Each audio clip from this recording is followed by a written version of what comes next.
So hello everybody, this is Shubham Chatrawat और as I said that Maharashtra board का 9th standard का science 2 का term 1 का क्वेश्चन पेपर आ चुका है। और इस क्वेश्चन पेपर को अब तक सबसे जितने भी क्वेश्चन पेपर बनाए उसमें सबसे ज़्यादा हार्ड वर्क जिस पे करना पड़ा है वो ये है। मैंने अपने एफर्ट्स को और थोड़ा सा अपलिफ्ट किया है कि आपको कॉन्सेप्ट क्लियर हो जाए, क्वेश्चन आंसर करते करते आपको बहुत सारी चीज़ें समझ में आ जाए जो आपने अपने क्लासरूम में नहीं समझी होगी।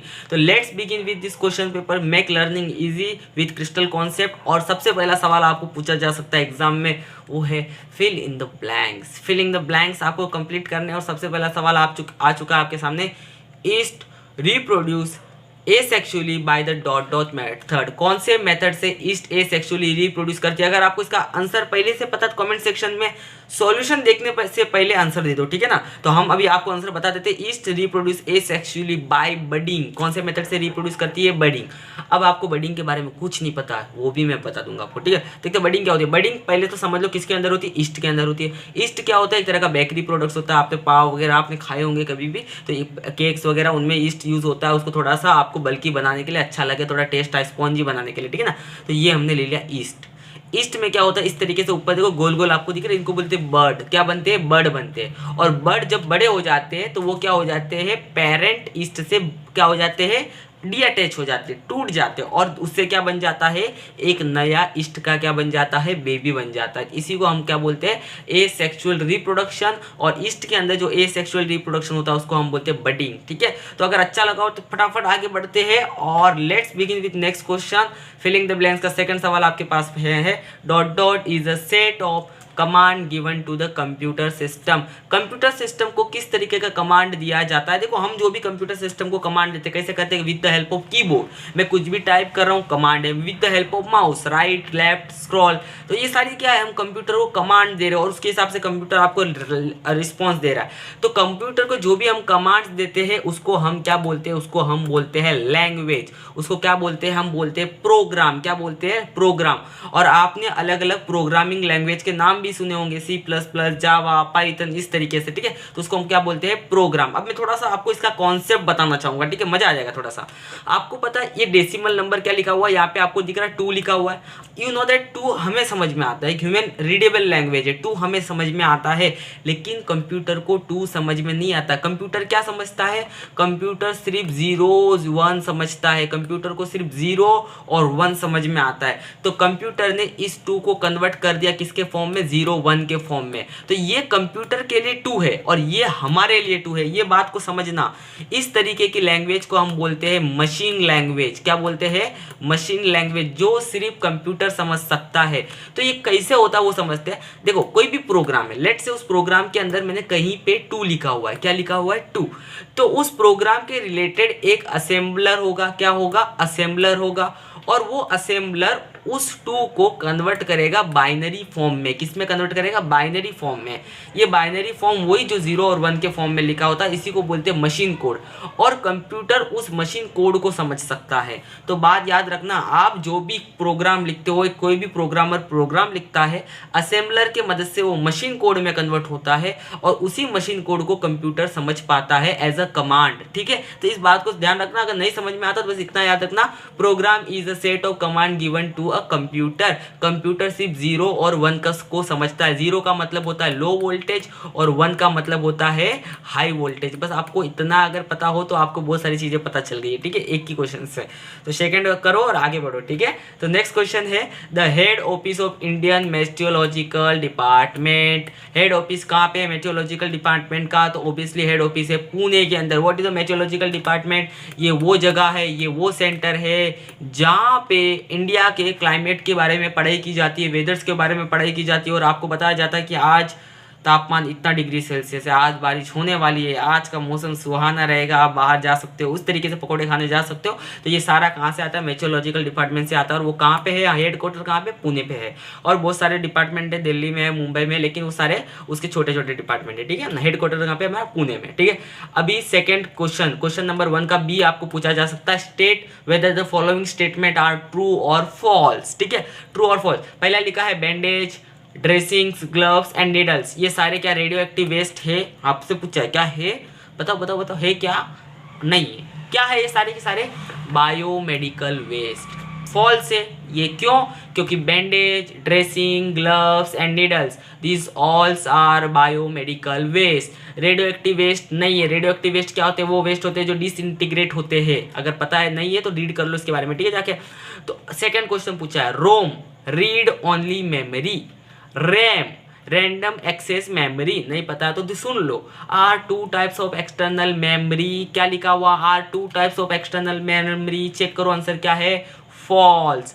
रोम and RAM both are internal memory. मैं कुछ समझाना चाहता हूँ आपको यहाँ पे, क्योंकि मुझे ऐसा लगता है कि आंसर में ही आपका चैप्टर क्लियर हो जाए यार, आंसर में ही आपको बहुत सारी चीजें पता चल जाए। मैं एक बार बताता हूँ, देखो रैम का मतलब क्या, फटाफट बता रहा हूँ। मोबाइल में कोई भी गेम डाउनलोड करते हो, मान लो 2 GB का मोबाइल है, उसमें पबजी खेल रहे हो, मोबाइल धुआं छोड़ने लगेगा। मोबाइल क्या करने लगा? धुआं। क्योंकि मोबाइल में उतना प्रोसेसिंग पावर है ही नहीं कि इतने बड़े गेम को एक साथ में आपके उस मोबाइल के अंदर रन कर सके। इसके लिए आपको 8 GB का मोबाइल खरीदना पड़ेगा, थोड़ा और जीबी, तो हाई लेवल जीबी का मोबाइल खरीदना पड़ेगा। तो आपके उस मोबाइल की प्रोसेसिंग पावर ज़्यादा होगी, कम समय में ज़्यादा चीज़ों को प्रोसेस कर पाएगा। वो प्रोसेस करने का मतलब मैंने आपको समझा दिया है कि ह्यूमन रीडेबल लैंग्वेज को मशीन रीडेबल के फॉर्म में कन्वर्ट करना।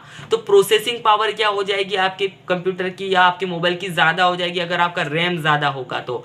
रोम का मतलब क्या है? रोम का मतलब होता है कि मान लो आप कंप्यूटर का स्विच ऑफ का बटन दबाते हो और आपका कंप्यूटर सॉरी मोबाइल का स्विच ऑफ का बटन दबाते हो, मोबाइल स्विच ऑफ हो जाता है। कैसे? मोबाइल को कैसा पता चला कि ये बटन दबाने के बाद ही मुझे स्विच ऑफ होना है? उसके लिए पहले से उस मोबाइल के अंदर जो कोड किया रहता है कंपनी की तरफ से, उसी को हम बोलते हैं रोम।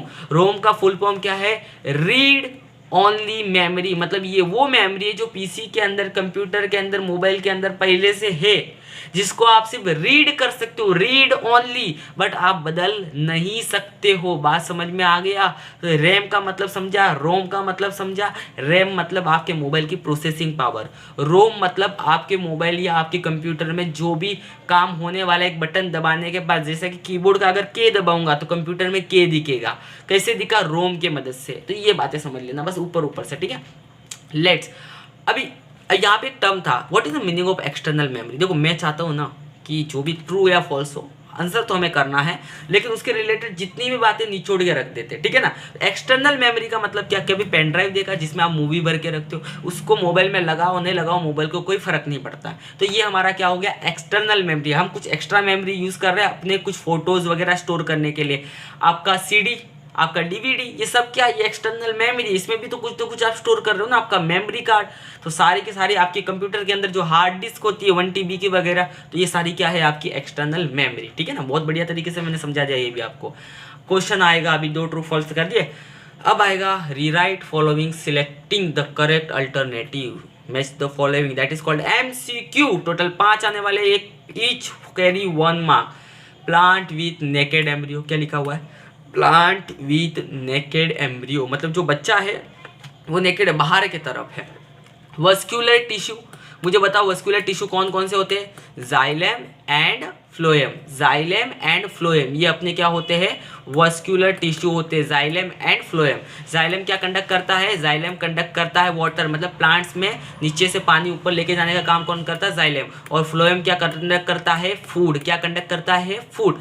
तो पूछा है कि इसके अंदर नेकेड एम्ब्रियो होता है और किसके अंदर वस्क्यूलर टिश्यू भी होता है। तो ये दोनों चीज़ें जो जिसके अंदर होती है वो है हमारा टेरिडोफाइटा वाले प्लांट्स। टेरिडोफाइटा वाले प्लांट्स के अंदर जो उसका एम्ब्रियो होता है, जो उसका बच्चा होता है, वो नेकेड होता है, बाहर की तरफ ही होता दिखता है, और वस्कुलर टिश्यू भी उसके अंदर प्रेजेंट होते हैं। ये बात समझना, ये सिर्फ होता है टेरिडोफाइटा के अंदर। टेरिडोफाइटा ये सारे इस तरीके से प्लांट दिखते हैं।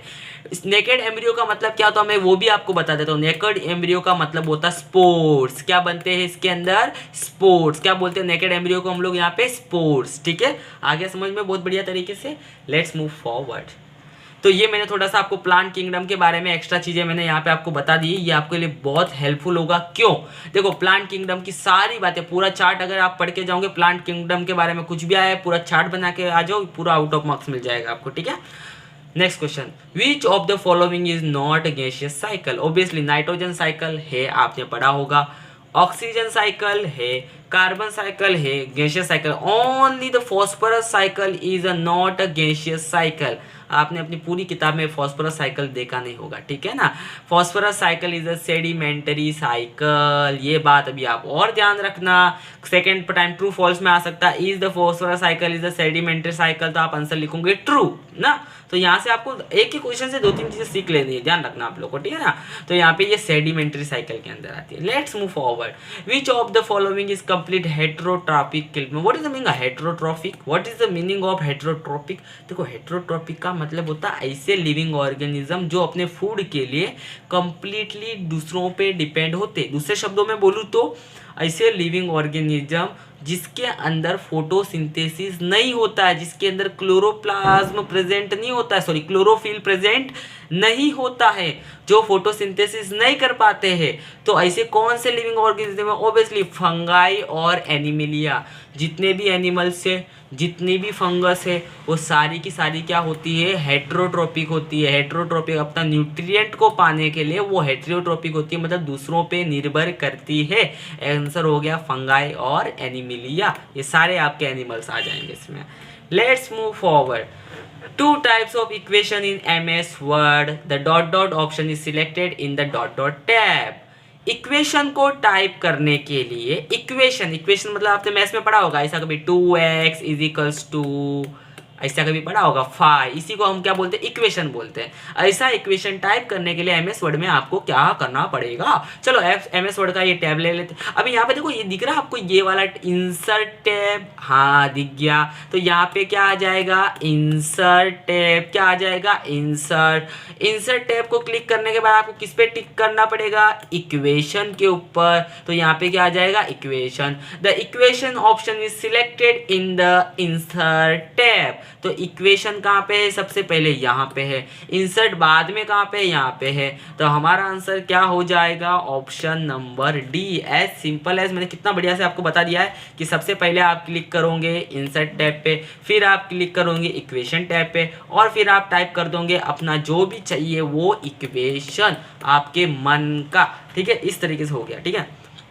Let's move forward. फिफ्थ वाला MCQ, which method is helpful to convert transport children and underweight victim. मान लो किसी छोटे बच्चों को चोट लग जाए, किधर गिर जाए, लग जाए, उसको कैरी करने के लिए आप कौन सी मेथड अपनाओगे? छोटा बच्चा, लेकिन ध्यान रखना अंडरवेट मतलब हल्का होना चाहिए, ज़्यादा भारी नहीं होना चाहिए। तो भैया उसके लिए मेथड का नाम है क्रेंडल मेथड। क्रेंडल मेथड मतलब क्या? ऐसा उठाओ गोदी में, आराम से गोदी में उठा के लेके जाओ, ठीक है ना। लेकिन एक बात का ध्यान रखना, जब भी आप ये काम करो, किसी बच्चों को उठा के आप लेके जा रहे हो, तो एक तो ध्यान रखना, पहले तो वो हल्का होना चाहिए। अगर उसको स्पाइन में या नेक में कोई प्रॉब्लम है तो प्लीज़ उसको ऐसा मत उठाओ। उसके नेक को आपको ध्यान में रखना है कि नेक में दिक्कत नहीं आ जाए। तो क्रेंडल मेथड हम बच्चों को उठाने के लिए यूज़ कर सकते हैं, ठीक है ना। तो next question, attempt the following any 5 each carries 2 marks. कोई भी 5 क्वेश्चन आपको अटेम्प्ट करने हैं। Which is the important to manage solid waste, why is the important to manage solid waste. Solid waste को मैनेज करना इम्पोर्टेंट क्यों है? To prevent environment pollution and keep the surrounding की। ऑब्वियसली इन्वायरमेंट को pollute होने से prevent करना है और सराउंडिंग को क्लीन रखना है। तो सॉलिड को तो साफ करना पड़ेगा ना, मैनेज करना पड़ेगा कि नहीं, जो भी गंदगी निकल रही है उसको आपको ठिकाने लगाना पड़ेगा कि नहीं। Yes. Second, to generate work and employment opportunity through energy and fertiliser production.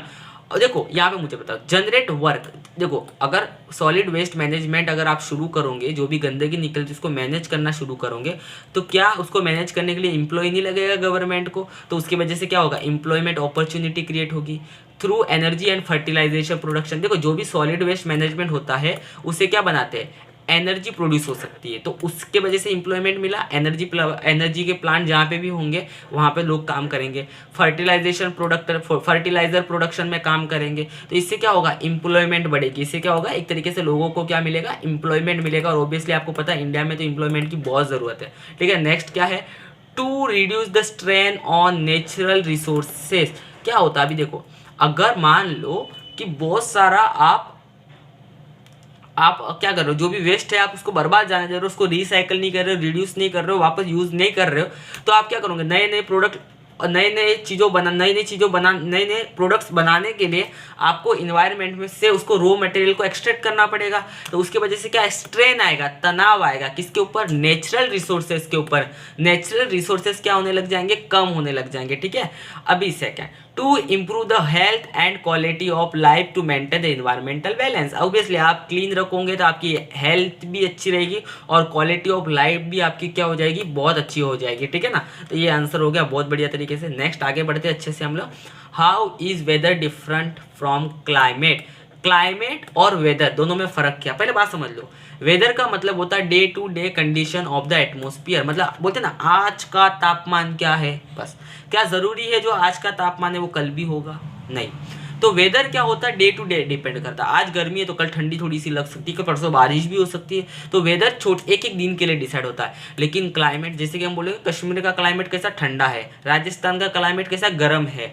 भले ही समर का, विंटर का सीजन चल रहा है तभी भी हम बोलते हैं राजस्थान बहुत हॉट है, हॉट लगता है और कोल्ड लगता है कश्मीर हमको, ऐसा बोलते कि नहीं बोलते। मतलब हमारा वहाँ का क्लाइमेट हमेशा ठंडा रहता है, ये हमारा अजम्पशन है और होता भी है। तो क्लाइमेट मतलब क्या होता है, average weather pattern over a long period, लंबे समय तक वहाँ पे कौन सा क्लाइमेट होता है। लेकिन वेदर का मतलब डे टू डे चेंजेस क्या हो रहे हैं हर दिन में, वो छोटे टर्म के लिए वेदर है और बहुत लंबे समय तक क्लाइमेट होता है। Related to specific location and time, obviously weather जो होता है टाइम और स्पेस के साथ बदलता है। मतलब मैं आज समझ लो महाराष्ट्र में हूँ और कल चले जाऊँगा गुजरात, तो वहाँ का क्या होगा, क्लाइमेट बदल जाएगा क्योंकि मैंने स्पेस बदल दिया और टाइम भी बदल दिया। लेकिन क्लाइमेट क्या, related to longer duration large area, क्या होता है लंबे समय तक टिके रहता है, लार्ज एरिया में लगभग सेम ही होता है, ठीक है ना। Changes continuously, does not change continuously, weather जल्दी जल्दी बदलता है लेकिन क्लाइमेट स्लो बदलता है, ठीक है ना। जैसे कि अगर बोलेंगे कश्मीर का ठंडी लग रही है तो कितना टाइम लगेगा उसको गर्म राजस्थान जैसा बनने में, बहुत लंबा समय लगेगा। वहाँ का क्लाइमेट लगभग हमेशा ठंडा ही रहेगा। बात समझ में आ रहा है। चेंजेस में occur for short period of time, weather में चेंजेस छोटे छोटे समय में हो जाते हैं। Changes occur for long period of time, changes occur slowly over much long duration, changes होने में बहुत लंबा समय लगता है क्लाइमेट को बदलने में। तो वेदर छोटा समय के लिए, क्लाइमेट बड़े समय के लिए। बहुत इजी तरीके से मैंने आंसर दिया, याद कर लो, ये आ सकता है। Let's move forward. Give any two uses of ICT। क्या आपको ICT का फुल फॉर्म पता है? हाँ, तो कमेंट सेक्शन में पहले ICT का फुल फॉर्म टाइप करो फटाफट फटाफट फटाफट। Let's move forward. पहला यूज है डिमॉन्स्ट्रेशन। जिस तरीके से मैं with the help of internet, with the help of computer, with the help of my mobile phone, जिस तरीके से रिकॉर्डिंग करके मैं आप तक ये वीडियो लेक्चर पहुंचाने वाला हूँ, इसी को तो बोलते हैं डिमॉन्स्ट्रेशन। और ये किसके वजह से पॉसिबल हो पाया? इंफॉर्मेशन जो आपके सामने लिख के आ रहा है, कम्युनिकेशन और टेक्नोलॉजी। टेक्नोलॉजी मतलब इंटरनेट वगैरह, मोबाइल फोन, ये सारी टेक्नोलॉजी है कि नहीं, इन्हीं के तो वजह से हो रहा है। इन्हीं की वजह से तो हम क्या कर पा रहे हैं, कम्युनिकेट कर पा रहे हैं। तो डिमॉन्स्ट्रेशन करना बड़ा इजी हो जाता है ICT की मदद से। मान लो आपके कोई व्यूज है, आपके कोई आइडियाज है, तो आप कंप्यूटर पे प्रेजेंटेशन दिखा के किसी को समझा सकते हो। Any experiment over a concept in a field of mathematics, finance and science can be demonstrated effectively by using simulation, animation features provided by ICT device। समझ में आएंगे आपको बहुत अच्छे से, ठीक है।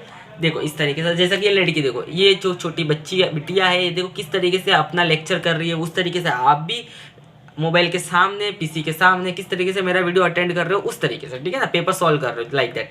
प्रेडिक्शन, मान लो कंप्यूटर है, मोबाइल है, तो कितना इजी हो जाता है डाटा को कलेक्ट करना और पता करना। मान लो स्टॉक मार्केट में आप पैसे लगा रहे हो, तो आप किसी कंपनी की इन्फॉर्मेशन अगर देखना चाहते हो तो उसका ओल्ड हिस्ट्री देख लोगे। ओल्ड हिस्ट्री देख के आपको प्रेडिक्शन मिल जाएगा कि भाई आगे आने वाले टाइम में कंपनी ग्रो करेगी कि लॉस में जाएगी। तो प्रेडिक्शन करना बड़ा ईजी हो जाता है। Data information can be predicted after compiling and processing. का डाटा को क्या करते हो, कंपाइल करते हो और प्रोसेस करते हो, उसके ऊपर समझते हो, उसको अरेंज करते हो, provide to it as a input. बात समझ में आ गई आपको। Next, collecting data. डाटा को कलेक्ट करना बड़ा इंपॉर्टेंट है। दिख रहा है ये कंप्यूटर के अंदर हम सारा डाटा भरते हैं, टाइम अपना वीडियोस, अपने मूवीज, सारा डाटा ही तो है सारा, अपनी information. A large amount of information can be collected and share on the internet in emails, newspaper, blogs. बहुत बड़ी बड़ी information, large amount of information आप शेयर कर सकते हो इंटरनेट के मदद से, ईमेल के मदद से, न्यूज़पेपर्स, ब्लॉग एक्सेट्रा, ठीक है। हो गया। तो आईसीटी बहुत इंपॉर्टेंट आ सकता है। List the two main process which take place in the carbon cycle. Carbon cycle में कौन से दो प्रोसेस जो बहुत ज़्यादा इंपॉर्टेंट है? पहला है फोटोसिंथेसिस। पहला क्या है? फोटोसिंथेसिस। सनलाइट यहाँ पे क्या होता है, सन के प्लांट्स के ऊपर गिरता है, फोटोसिंथेसिस होता है लीव्स के अंदर with the help of chlorophyll. ठीक है, फिर होता है रेस्पिरेशन, मतलब क्या होता है, कार्बन डाइऑक्साइड अब्जॉर्ब होता है लीव्स में, फिर क्या होता है, ऑक्सीजन रिलीज किया जाता है। तो ये सारा हो गया रेस्पिरेशन। तो ये दोनों मेन प्रोसेस थी। Next, what is processing unit और what is the processing unit, what are main part of it. Processing unit का मतलब क्या होता है? हमने प्रोसेसर के बारे में पढ़ा था। प्रोसेसर क्या होता है? जो भी आप लिखते हो, जो भी आप टाइप करते हो, कंप्यूटर उसको प्रोसेस करता है, मतलब उसको समझने की कोशिश करता है कि आपने क्या लिखा है अपने तरीके से। प्रोसेसिंग यूनिट क्या होता है? It is a system of a device which process the command given to the computer. आपने कंप्यूटर को कोई कमांड दिया, लेट्स से आपने ए का बटन प्रेस किया कीबोर्ड पे, कमांड दिया आपने, उस कमांड को कंप्यूटर क्या करेगा? प्रोसेस करेगा। क्या करेगा? प्रोसेस करेगा। तो जो कमांड आप दे रहे हो उसको क्या करेगा? प्रोसेस करेगा। So as a calculate output, और उसको प्रोसेस करने के बाद आपको आउटपुट दिखाएगा। लेट से आपने मोबाइल के लैप का कैलकुलेटर में 2+2 टाइप किया, आपने इक्वल टू का बटन दबाया, तो बैक एंड में आपके मोबाइल का प्रोसेसर उसको प्रोसेस करके आपको आंसर कितना देगा? 4 देगा। तो आपको उसने क्या दिया? आउटपुट दिया, डिजायर आउटपुट, करेक्ट आउटपुट। इसी को हम बोलते हैं प्रोसेसिंग यूनिट का काम। प्रोसेसिंग यूनिट में 3 इंपॉर्टेंट चीजें होती है। एक होता है मेमोरी यूनिट, जो भी आप इनपुट दे रहे हो उसको कंप्यूटर एज अ डाटा के फॉर्म में स्टोर करेगा थोड़ी देर तक, डिपेंड करेगा एएलयू है, मतलब रैंडम एक्सेस मेमोरी है, या रैंडम एक्सेस मेमोरी है, या आरओ रीड ओनली मेमोरी है, उसके ऊपर डिपेंड करता है। तो आपका कंप्यूटर क्या करेगा? उसको मेमोरी यूनिट, मतलब मेमोरी को स्टोर करना पड़ेगा। कंट्रोल यूनिट, आपका कंप्यूटर क्या होता है? कीबोर्ड से कनेक्टेड है, माउस से कनेक्टेड है, ये सारे क्या? कंट्रोल है कंप्यूटर का, आपके सीपीयू का क्या? इन सब पे क्या है? कंट्रोल है। मॉनिटर का कंट्रोल है, तो सारा कंट्रोल यूनिट में आएगा। फिर क्या आएगा? एएलयू, अरिथमेटिक लॉजिकल यूनिट, जो भी आपका कंप्यूटर टास्क परफॉर्म करता है, एडिशन, सब्ट्रैक्शन, मल्टीप्लिकेशन, डिवीजन, तो ये सारा डिपार्टमेंट कंप्यूटर के अंदर किसके अंदर आता है? एएलयू के अंदर, अरिथमेटिक लॉजिकल यूनिट। तो ये डायग्राम आपको एग्जाम में बनाना है। आपने इनपुट दिया, आप जो भी इनपुट देंगे वो इतनी सारी स्टेप में से गुजरेगा और फिर आपको आउटपुट मिलेगा। आप बोलोगे कंप्यूटर तो बहुत बड़ा जल्दी आउटपुट देता है, 2+2 क्या जल्दी से 4 दे देता है। लगता है आपको जल्दी, क्योंकि अभी जो कंप्यूटर्स आ चुके हैं वो बहुत ज़्यादा डेवलप हो चुके हैं, उनकी प्रोसेसिंग पावर इतनी स्ट्रांग है कि कुछ माइक्रो सेकेंड में, मिली सेकेंड में वो सारे तीनों के तीनों काम कर लेता है और जल्दी से जल्दी आपको आउटपुट दे देता है। बात समझ में आ रही है आपको? इस तरीके से हमने बेहतरीन तरीके से साइंस का क्वेश्चन पेपर डिस्कस कर लिया है। गारंटी है आपको पसंद आया होगा, आपको कुछ अच्छा लगा होगा, आपको क्वेश्चन के साथ साथ बहुत सारे कॉन्सेप्ट क्लियर हो चुके होंगे। अगर आपको वीडियो लेक्चर अच्छे लग रहे हैं, क्वेश्चन पेपर अच्छे लग रहे हैं, तो कमेंट में बोलते रहना, बताते रहना नया आपको क्या चाहिए, पहली बात तो वो, ठीक है। और ऑब्वियसली यार, अगर आपने अब तक सब्सक्राइब नहीं किया क्रिस्टल कॉन्सेप्ट को, प्लीज़ सब्सक्राइब कर लो। आप देख सकते हो सब्सक्राइबर कितने हैं यार, कितने हैं, जल्दी से, कम ऑन फास्ट। और all the best for your exam. और आग लगा दो यार, आग लगा दो। All the best, have a great day, thank you.